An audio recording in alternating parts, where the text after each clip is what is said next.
আসসালামু আলাইকুম প্রিয় ফুটবল ফ্যান্স, আশা করি সবাই ভালো আছেন। কোপা আমেরিকার সেমিফাইনাল ম্যাচ খেলতে আগামীকাল মাঠে নামছে আর্জেন্টিনা। তারা খেলবে কানাডার বিপক্ষে। ম্যাচটি অনুষ্ঠিত হবে আগামীকাল সকাল 6টায়। চলুন দেখি দুটো দলের পসিবল লাইন আপগুলো কেমন হতে পারে। প্রথমে কথা বলি আর্জেন্টিনার পসিবল লাইন আপ নিয়ে। আর্জেন্টিনার ফরমেশন হতে পারে 4-3-3, যেখানে গোলকিপার হিসেবে এমি মার্তিনেজ, ডিফেন্সে Molina, Romero, Lisandro Martinez, Tagliafico, মিডফিল্ডে Rodrigo De Paul, Leandro Paredes এবং ম্যাকঅ্যালিস্টার, এবং ফরওয়ার্ড লাইনে ডি মারিয়া, মেসি এবং আলভারেজ নামতে পারে। চলুন এবার দেখা যাক কানাডার পসিবল লাইন আপ কেমন হতে পারে।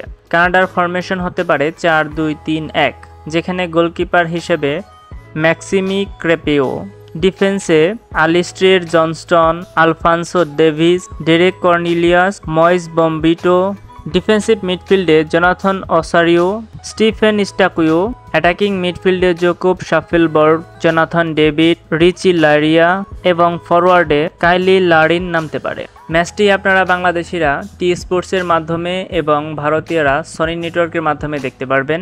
আশা করি ম্যাচটি আপনারা দেখবেন। আজ এ পর্যন্তই। আবার আসবো আর্জেন্টিনা এবং কোপা আমেরিকা সংক্রান্ত আরও অন্যান্য ভিডিও নিয়ে। আশা করি সে পর্যন্ত আমাদের সাথেই থাকবেন। ধন্যবাদ।